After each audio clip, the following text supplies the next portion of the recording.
I'm not ashamed to own my Lord, nor to defend his cause. Maintain the honors of his word, the glory of his cross. So our topic today is patience. Patience is one of the virtues that we read of in Peter. We need to add to our faith. And you read through the list, and one of them will be patience. And a lot of times, when we talk about patience, we want patience now. How come that's ironic? How come saying, I want patience now, how is that ironic? Patience. Because they're opposites.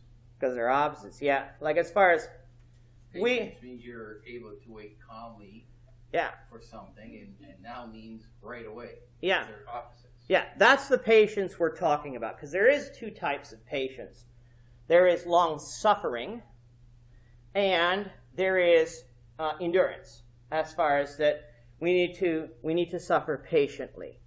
We need to endure. And so you will see both of those when we talk about the patience of Job in James. Well, the patience of Job is not simply just long-suffering.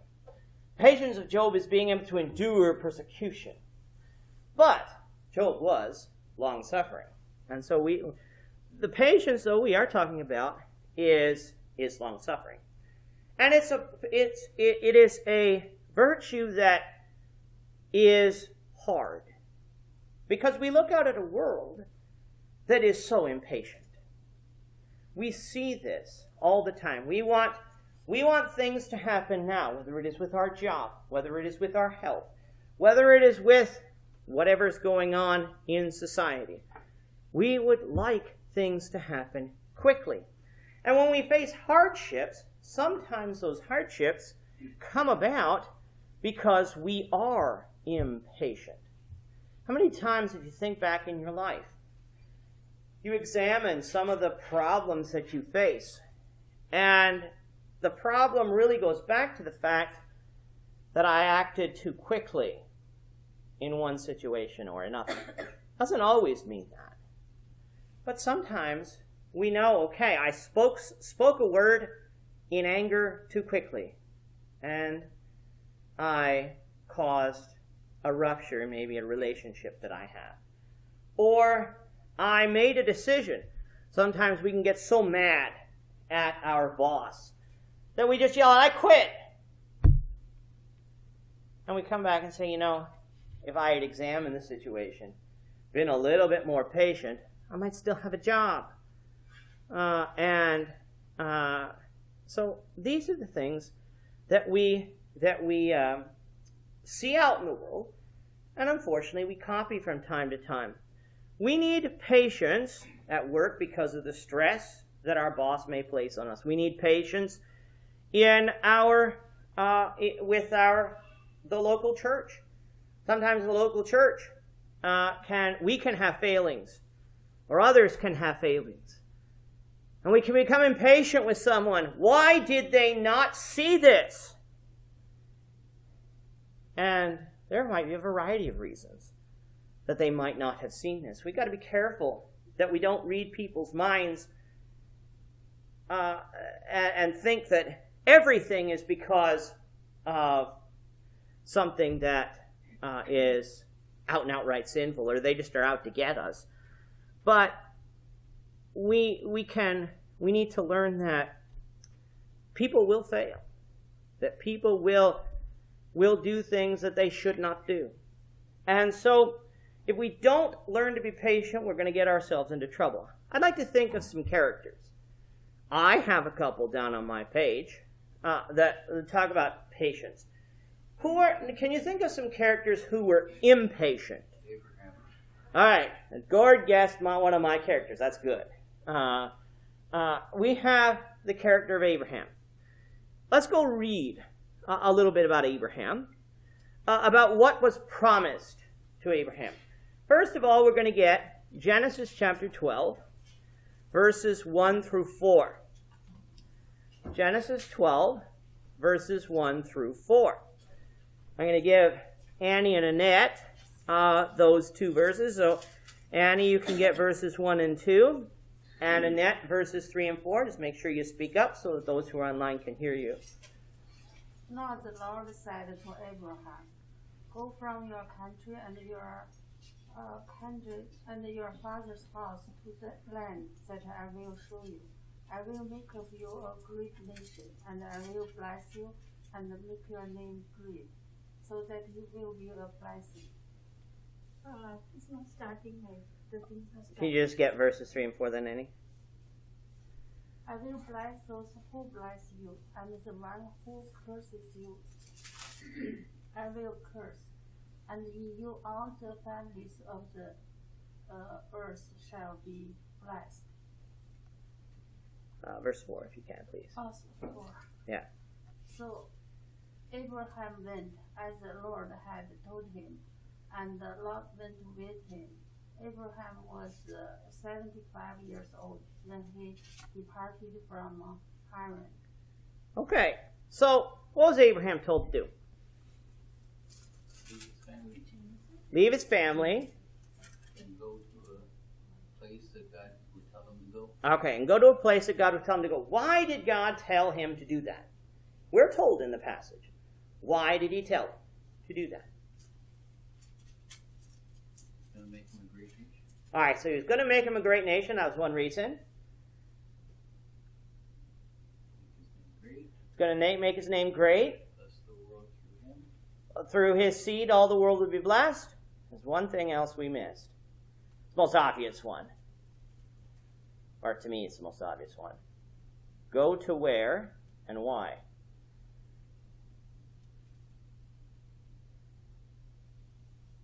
So he's going to go to Canaan. And what would happen to his descendants?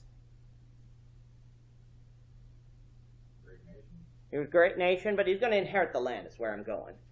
Like as far as his descendants was going to inherit that land. Go to a name that I will show you from your father's house. I'll make you a great nation. I'm going to bless you, make your name great. Well, maybe it's not in that passage. Chapter 13. It will be though. It's obvious to me, but it is. We know from the scriptures that his inheritance, or his descendants would inherit that land. Now, how old was Abraham when he received that promise? Was he a young man, old man? 75 years old. He was retired. Well, he'd be retired if he was today. If he was living today, yeah, he'd be retired. There isn't a person in this room who's 75 years old. There's not a person in this room who's approaching 75 years old. I don't know the ages of everyone here, but I'm pretty confident in that there isn't a person who is approaching 75 years old. Now, a few months ago we couldn't say that, but we can now. And so today, yes, Gord is right. He'd be retired. He probably would have been retired a while. Because people typically retire 65 if they're working to Canada Pension. Some are fortunate enough to have pension plans with their work, allows them to retire earlier. Some will work past 65 because they don't have enough money to live on, but he's an old man. He's an old man. Now, he's actually, we know from later on, not yet middle age. He's going to live longer than that. He's actually going to live another 100 years. And so he's not yet middle age. But I'd like us to remember that passage, or that age. And so let's go to chapter 13. Let's go to chapter 13. I'd like us to know where Abraham is. And that's it up now? Yes. Okay, so Genesis 13, you can get 14 and 15, and Calla can get 16 and 17 of Genesis 13. The Lord said to Abraham, after Lot had separated from him. Chapter 13, sorry. That's 13. Okay, no, I'm sorry, I read it wrong. Here, go ahead. You're wrong. I'm wrong, you're right. What chapter is it? 13, 14, 17. Sorry. And the Lord said to Abraham, after Lot had separated from him, lift your eyes now and look from the place where you are, northward, southward, eastward, and westward. For all the land which you see, I give to you and your descendants forever. I will make your descendants as the dust of the earth, so that if anyone can number the dust of the earth, then your descendants can also be numbered. Arise, walk about the land through its length and breadth, for I will give it to you. Then Abraham moved his tent and came and dwelt by the oaks of Mamre, which are in Hebron, and there he built an altar to the Lord. Okay, so here's where he was told his generation would, or his descendants, I don't know why that word's caught in my head, his descendants would inherit this land. All right. From the book of Joshua, we're reading right now in our podcast of the division of this land. Abraham's in southern Judah, and he's saying to the north, to the south, to the east, to the west, this is going to be given to your descendants. Now, we haven't read, but do you remember how many children Abraham had when God made that promise in chapter 12 and chapter 13? None. He had none. 75 years old. Now, at the time of Abraham, we also know Sarah was 65 years old, because that's told to us, I think, in chapter 18, that Sarah is 65 years old. Before the flood, we don't know how old women were when they gave birth. Seemed like men and women lived longer, and even they lived longer here. Typically speaking, what is old today for a woman to give birth to children? Well, pardon me? 40 is old. Not impossible, but it is old. You're right. 40 is old. 65. Do 65-year-old women have children naturally today? Why, I'm not looking for a technical scientific answer. Why not? Why would it not be that 65-year-old women have children? Think about how difficult it is to actually carry a child, for a woman to do that for 9 months.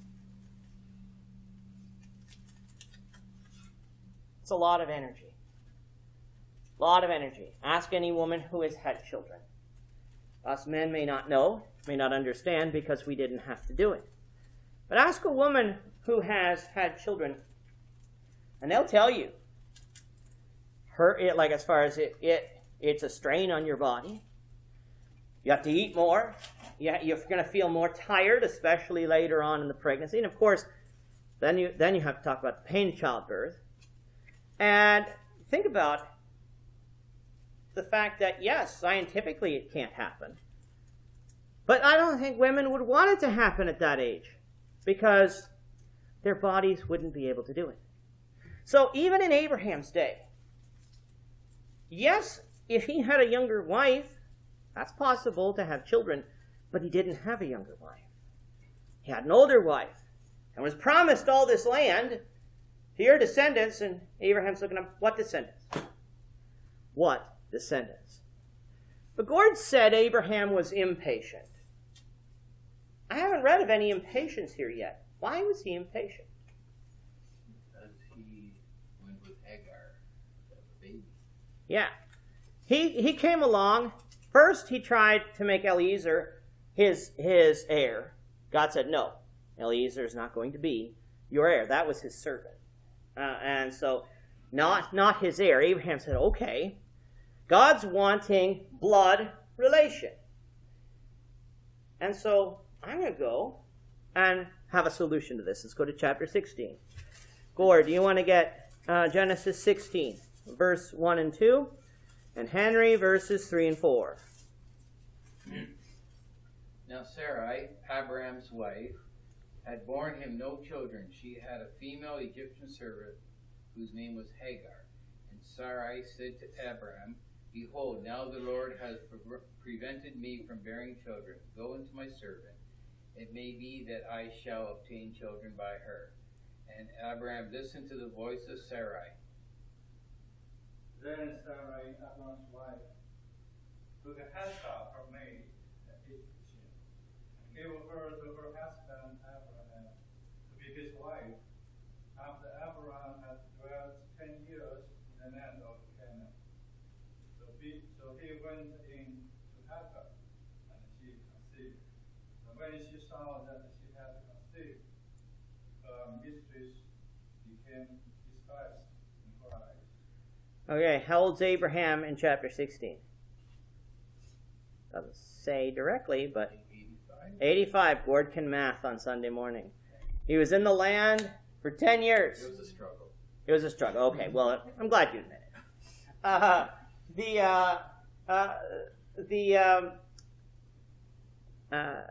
He was in the land for 10 years. He was 75 when he left.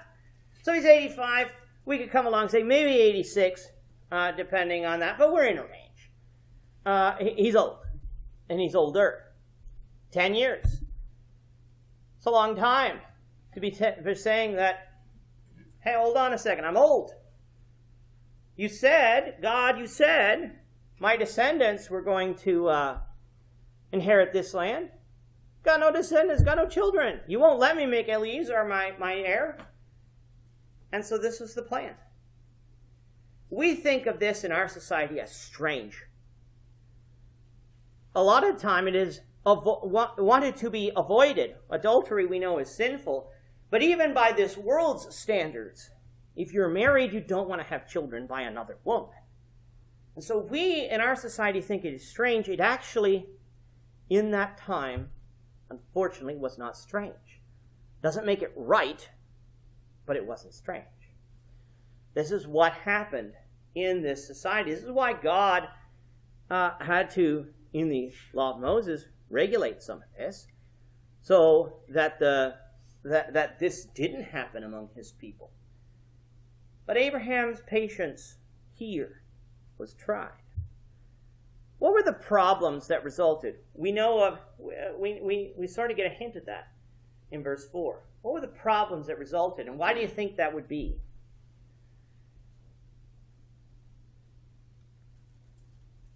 Well, there was strife between Sarai and Hagar. Now, why? Jealousy. But it was Sarah's idea.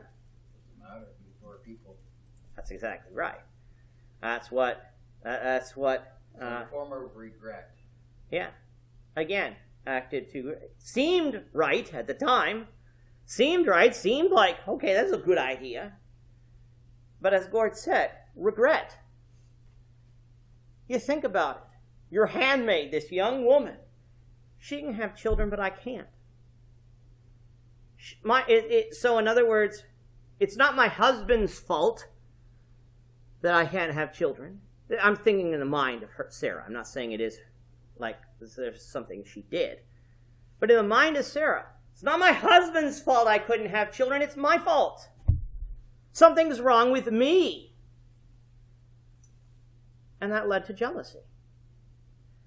And that led to Sarai despising her handmaid and hating Abraham's son.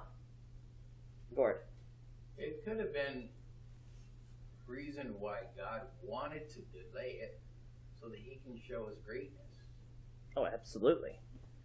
Absolutely. That is, I think, exactly. God does things in his time. He made a promise. He was going to keep it.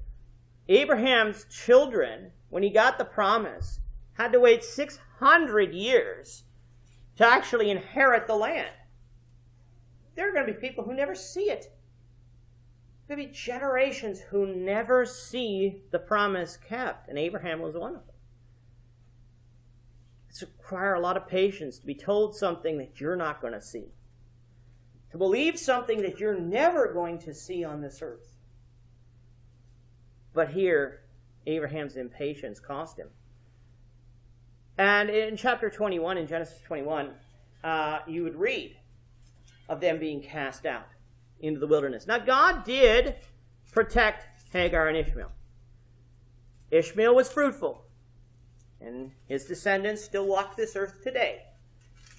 They are the Arabs, and those other peoples that are in typically Saudi Arabia, Jordan, and in that region come from the child of Ishmael. That's why Islam has portions of this story in the Quran. Now, they take out Isaac as the seed of promise and make it Ishmael. But that's why this story exists in the Quran. Very similar story. Because they trace their roots back to Abraham, too. Abraham's impatience caused problems. And so, if Abraham had only been patient, strife could have been avoided. And problems might not have arisen. So we have an impatient character. There's another character in Genesis, had a little bit more patience. I have a couple. We'll see if we get one that I picked, and if we didn't, we'll pick another one. Well, in this Abraham, he listened to his wife. She tried to fix the problem. And when it happened, there was problems. She was trying to blame him, and she said, and after she was conceived, when he went into Hagar, she was conceived. And Sarah said to Abram, may the wrong done me be upon you. So she's trying to blame Abraham for that. But it's not his fault in a way, but he could have said no. Yeah. He could have said no. It took two of them to do the wrong there. Yeah, it was Sarah's idea. Abraham went along. This is a problem when husband doesn't lead the family. Abraham could have been wrong all by himself. It's not saying that Abraham, if he would have led the family, would have automatically made the right choice. But Abraham followed his wife. Wives can make the situation in the opposite direction when their husbands tell them to sin and you follow them. Adam and Eve. Adam and Eve. Absolutely right. Think of Genesis, though, coming to a more patient character that we can think of. There's a couple that I have down. Maybe you can come up with a different one. More patient. Someone that's more patient? Yeah. Joseph. All right, so that was one of the characters I've written down. Why was Joseph patient?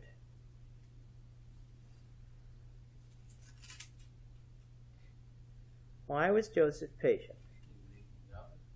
All right, he did do that, but we don't get that immediately from the story. Like, we can imply, that can be implied from the story. But Joseph is a young man, I think is a little proud and arrogant. When you think about his dreams, he was the fact that he had the dreams wasn't wrong. God sent him those dreams.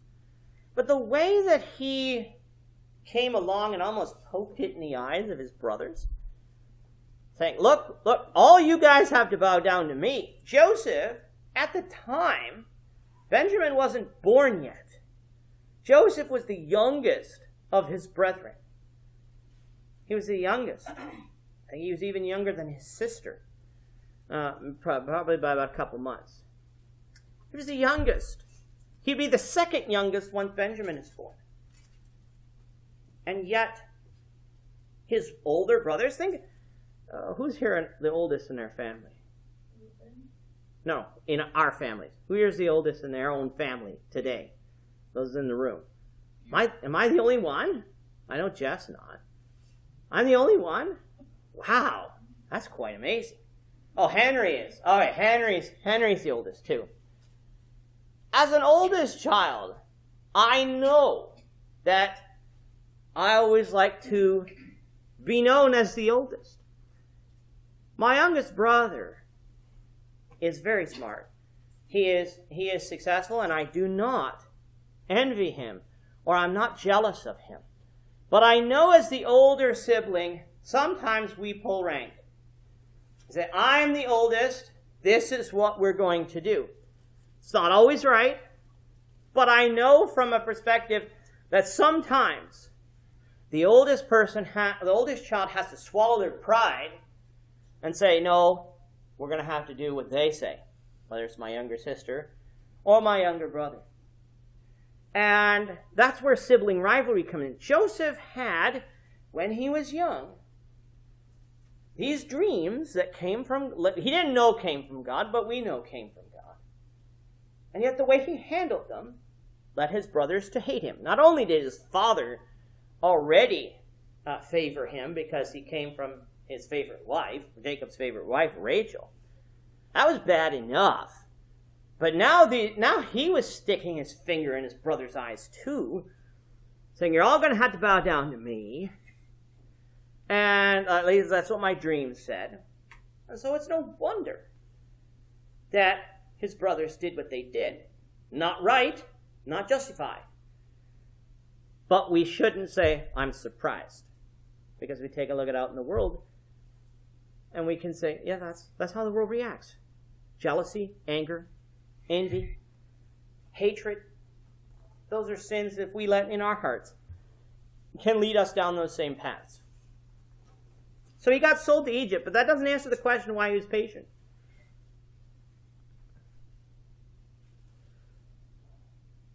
Why he was being patient? No, why he was patient once he got sold into Egypt. What happened to him while he was there? He went from being the head of everything in Potiphar's house to being in prison. Okay, so he got sold as slave, but worked his way up as a slave in Potiphar's house. Potiphar trusted him so much, he got put in charge of basically everything. Potiphar basically didn't know it was in his house; it was Joseph. There was one thing though Joseph didn't have control over. And who was that? Potiphar's wife. Now, Potiphar's wife, what did she do? It's going to relate why he got thrown in jail. She tried to seduce him. All right, she tried to seduce him. Did Joseph succumb? No. No. And then what did the wife do? Falsely accused him. Falsely accused him. Joseph did nothing wrong. He did nothing wrong. In fact, he did everything right in running. But she falsely accused him. And he got thrown in jail. Now, if he was a man who was impatient, what might his attitude have been? He could have told the truth to Potiphar. No, I'm sure, we don't read of him doing that, but I'm saying, after he got thrown in jail, what might your attitude be if you got thrown in jail for something you did not do? See, well, like I said, you'd be angry. Be angry, be resentful, be hateful, maybe want to see vengeance. Jeff? Bitterness, I believe. Yeah. And we have to watch for. Yeah. Could lead to bitterness. But Joseph doesn't seem, we can't say that he didn't have those feelings maybe for a bit. I don't know. We don't get that from the story. Well, what happened while he was in prison?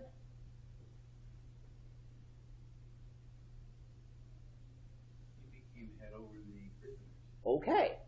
So he continued doing what he was doing in Potiphar's house, still showing himself to be trustworthy, still showing himself to be responsible.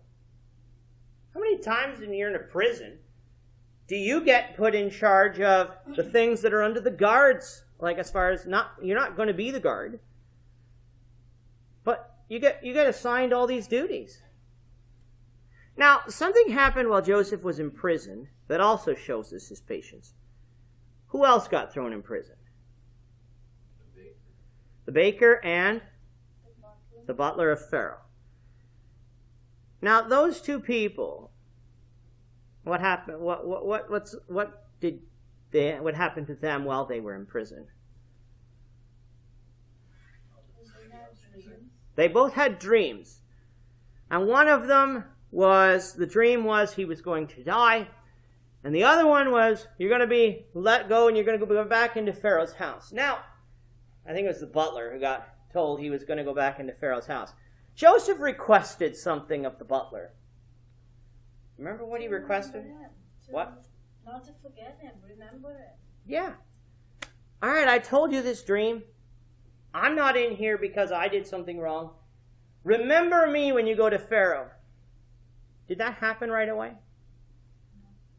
No. It was only when Pharaoh had a dream himself that Pharaoh couldn't interpret. Then he remembered Joseph. We don't know how much time had passed since then. We can sort of calculate the in total time that had passed. He was 17 when he was sold as slave. He was 39 by the time we get to the end of the 7 years of plenty, and we're a year in. So we know he's around 30, 31, 32 by the time he gets the call of Pharaoh. So 15 total years in Egypt. Although I don't think we can say for certain how that was split. Whether that was, I think actually, if I'm not mistaken, said 2 years or something when the baker and the butler got thrown in prison. But don't quote me on that. If you can figure it out, then go right ahead, because the story might tell you. But he was in jail a long enough time. But eventually he got out. What happened to him then?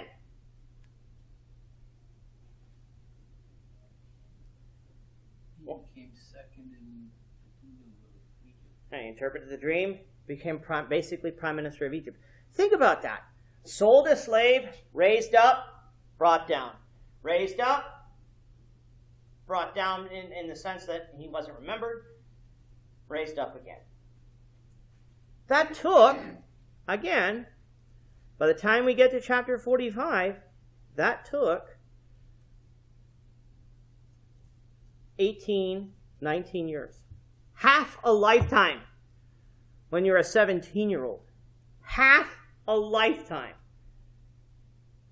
until he got to be where he was. And yet we don't read that he cursed God. We don't read that he lost faith in God. In fact, when we go to chapter 45, let's go to Genesis 45. John, if you can get Genesis 45, verse 5.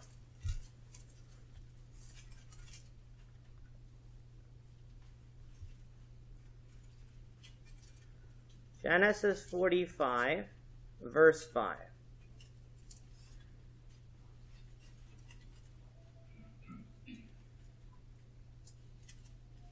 You there, John, or? Genesis 45, verse 5. It's, your papers are having a problem. Genesis 45, verse 5. Now do not be angry with yourself, because you saw me here for good sent me before you to receive life. That takes quite a statement there. Joseph didn't see that all the way along. Joseph here has seen everything. He has now revealed himself to his brothers. He now has looked back on everything that has happened to him. Let's not assume Joseph saw this all the way along. Because nobody, I believe, unless they're told by God directly, can tell the future. Joseph had faith, though, in God. Even if he never saw his brothers again, he didn't lose his faith in God. Through it all, he'd been patient. And God was the one who was providing the success. Let's not take from this story that if we have faith in God, God will make everything well in our life. That's not guaranteed, but God is the one who had a purpose here. This is why Joseph was succeeding. It was God's purpose that he was going to preserve life. He had already told Abraham back in chapter 15 that Israel would be in a nation that is not theirs, and they would be afflicted for 430 years. God already knew what was going to happen. The famine that was sent brought Israel to Egypt. And Joseph was the means God used to preserve them. Because even though they were going to be slaves in Egypt, they were still going to be blessed. The New Testament teaches us that we are to be patient. With the bell, I will read James 5, verses 7 to 11. James 5, 7 to 11. Therefore be patient, brethren, until the coming of the Lord. See how the farmer waits for the precious fruit of the earth, waiting patiently for it until it receives the early and latter rain. You also be patient. Establish your heart, for the coming of the Lord is at hand. Do not grumble against one another, brethren, lest you be condemned. Behold, the judge is standing at the door. My brethren, take the prophets who spoke in the name of the Lord as an example of suffering and patience. Indeed, we count them blessed who endure. You have heard of the perseverance of Job and seen the end intended by the Lord, that the Lord is very compassionate and merciful. We're told to look at the prophets of old. Look at the people in the Old Testament. Use their examples. Be patient. The farmer has to be patient all the time. You plant seed in the spring. The farmers are about to be planting. They've got to be patient. They've got to water their crops. They've got to see the crops sprout out from the ground. But even when they sprout, they're not ready. They got to continue watering and fertilizing and doing all that until the time of harvest. They have to be patient. And we have to be patient. The coming of the Lord is coming. We say, well, we want it to happen now. We don't know God's intention. We don't know why God hasn't sent Jesus yet. We don't need to know. Our job is to be patient and to be ready. I'm not ashamed to own